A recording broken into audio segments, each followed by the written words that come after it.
Hola, ¿qué tal? Luis Raúl Palacios. Este video lo llamaré ¿Cómo me enteré en mi infancia, en mi pubertad,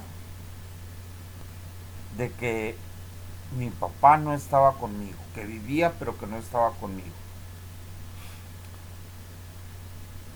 Sin más, vamos a empezar y recuerden, necesitamos llegar a muchas gentes, a 1000 gentes, a 10,000 gentes, a 100,000 gentes, a 1 millón de gentes. ¿Cómo fue mi infancia en relación a la figura paterna? Solamente de eso voy a hablar. Cuando, cuando yo era pequeño, yo recuerdo que yo creía que el papá de mis hermanas y de mis hermanos era el mismo papá. Entonces, en ocasiones estaba yo en primaria y o le mandaban a hablar a mi mamá o mandaban recados, pero había como algo, un problema. Yo lo veía como un pequeño problema administrativo en relación a mi nombre. Pasa toda la primaria y yo sigo sabiendo que yo soy, se me hace común que de repente tengo el apellido de mi mamá y luego que de repente me querían poner el apellido del papá de mis hermanos. Curiosamente, en la misma escuela pública, pues había parientes sanguíneos de mis hermanos. Ah, se me olvidó aclarar. Mi mamá se casó con el papá de mis hermanos, fallece el señor y 5 años después, o sea, él fallece en el 60, en el año 60, y 5 años después nazco yo. Yo recuerdo que en los días de muerto yo acompañaba a mi mamá porque tenía mucha mamitis. Yo acompañaba a mi mamá al panteón a visitar a su esposo, bueno, la tumba de su esposo. Y yo me quedaba con la idea de que era mi papá. Casi no se hablaba al respecto. Yo ni siquiera le ponía atención. Estoy hablando de la primaria. Yo ni siquiera le ponía atención a la fecha de su fallecimiento. Me queda muy claro que falleció el 60, pero no recuerdo qué mes falleció. No sé si me lo han dicho que mes falleció el papá de mis hermanos. Entonces, yo recuerdo que mi mamá, siendo pobres, siendo humildes, con todo respeto lo digo, este, el día de el día de los muertos, el 2 de noviembre, ella iba y pagaba porque le pintaran la, la cruz de madera y le pintaron las letras que tenía esa cruz de madera. Para esto, pues una relación un poco agresiva y violenta la tenía con mis hermanos. Soy el único hijo de otro papá y por ende soy el hijo más pequeño. Bueno, después me regreso a la escuela primaria y que ahí había parientes, uno o dos parientes de sanguíneos de mis hermanas y hermanos. Entonces, pues no había una relación muy afectiva, muy cercana entre ellos y yo.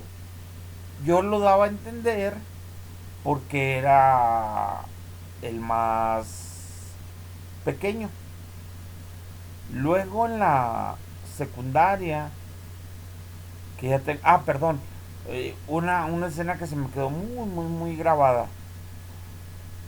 La familia paterna, el, el que fue suegro de mi mamá, el que era el papá de el abuelito de mis hermanos, este tenía un carro de caballos. Quien tenga más de 50 años se va a dar cuenta que antes eran gente que vendía frutas y verduras por las colonias. Pero antes no las vendían en trocas, porque a mí me tocó vender en troca, vender frutas y verduras en la colonia con un micrófono y gritando llévele, compre papa y todo eso. Mis hermanos, dos varones, se dedicaron un tiempo a esto. Entonces, yo recuerdo que pasaba el abuelo de ellos y mi mamá no tenía relación, ni mis hermanos y hermanas tenían mucha relación con ellos. Se saludaban en algún evento fúnebre, yo lo recuerdo mucho, pero en general no había una buena relación. Mamá siempre dijo cuando estuvo con vida que hubo algunos problemas, o sea que no era bien vista por su suegro. Entonces, una, yo me acuerdo muy bien que así como le quitábamos cachitos de hielo al que vendía hielo, porque antes se vendía hielo, no había tantos refrigeradores, vendían hielo para las tiendas y para las casas, al menos eso pasaba en mi colonia. Este, pasó una vez el señor, voy a respetar su nombre, pasó una vez el abuelito y pasó en su carro jalado por un caballo. Y entonces los niños, como vagos, le querían robar una manzana, la llevaba llena de... No, una naranja, la llevaba llena de naranjas. Entonces, yo quise hacer lo mismo que los de la colonia, agarrarle una naranja y me dio un chicotazo con el chicote que traía para pegarle al caballo. Tiró un chicotazo, estoy mintiendo, no sé si me pegó o no me pegó, pero esa escena como que la tengo aquí. Entonces, pues yo no supe hasta que estuve en la secundaria, que ya tuve más conciencia de sumas y restas, que ya supe cuál era mi fecha de nacimiento, mi año de nacimiento. Pues una de esas veces, no recuerdo si mi mamá estaba hablando con alguna de mis hermanas o yo, pero en la secundaria yo ya me di cuenta que no era hijo del papá de mis hermanos. Entonces la confronté, me, me dio sentimiento y ahí empezó otra historia, pero ya se quitó el problema de los del apellido. Ya entendí que yo no podía llevar el apellido de mis hermanos porque no soy hijo biológico del papá de ellos. Como una hermana que le mando saludos, ella sabe quién es, no sabemos por qué. Nos contaron la historia que porque no quiso, no la, no la registró, no le puso el nombre, el apellido de él. Todos los demás, en paz descanse mi hermana mayor, todos los demás, exceptuando mi hermana mayor que yo y yo, tienen el apellido paterno. Entonces, en la secundaria ya hay un parteaguas y yo ya no sé cómo comportarme con con esos tíos, con esos primos. Ellos siempre me han dicho primo y todo eso. Y eso fue un gran problema. Pero lo que pasó es que yo lo tuve que confrontar con mi mamá. Ya casado después yo quise buscar a mi papá y como que se alivió la familia, el secreto familiar, mi secreto familiar de mi origen, como que se alivió. Ya me decían que eran buenos, que era buen papá, que me buscaba, mi papá biológico que me buscaba, que los parientes de los hermanos de él me buscaban, creo que uno o dos dicen. Ya casado yo con mi mamá, la obligué, en paz descanse, mamá, la obligué a que me dijera por dónde vivía.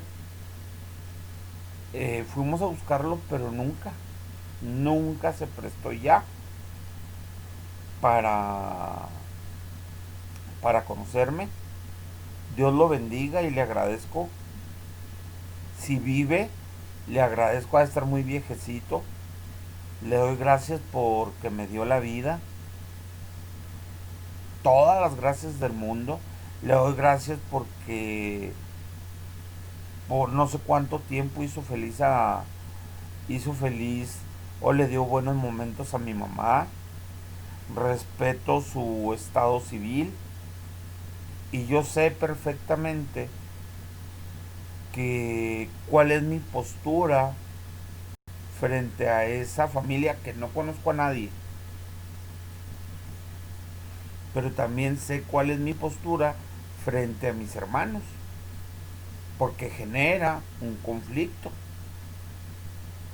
Los quiero como lo que son mis grandes hermanos, pero ahora trato, ya hace muchos años que yo sé esto, trato de no ser inoportuno con ellos para que no tengan problemas, porque antes sí había un problema de, oye, si cómo trato a Luis Raúl, ¿sale? Hasta luego. Ese fue, me dijeron, creo que me dijeron que se llamaba Lupe, nomás eso voy a decir, y me llevé a mi mamá, no lo encontramos, y ya me di cuenta que pues él si vivía, ya tenía una vida hecha, y yo no tenía que molestar con el simple hecho de que me haya dado Dios nuestro Señor la vida a través de él. Pues tengo mucho que agradecerle porque Dios escogió a mi papá para darme la vida. Entonces no hay nada. El ser humano no debe de perdonar y de todo eso, pero yo le agradezco que me haya dado la vida, que me haya dado una mamá, que me haya dado hermanos, o sea, que me dio una familia. Espero este video de el origen del papá ausente les haya servido. Adiós, acuérdate, suscríbete, dale like, ¿sí? Y toca la campanita para que te lleguen los avisos y compártelos, porque le pueden servir a los hijos y a las hijas de papás ausentes y a los papás ausentes. Adiós. Y que Dios nuestro Señor provea, porque es puro amor, de amor a mi madre, que en paz descanse, y a mi padre, que no sé si vive o no. Que Dios nuestro Señor lo bendiga.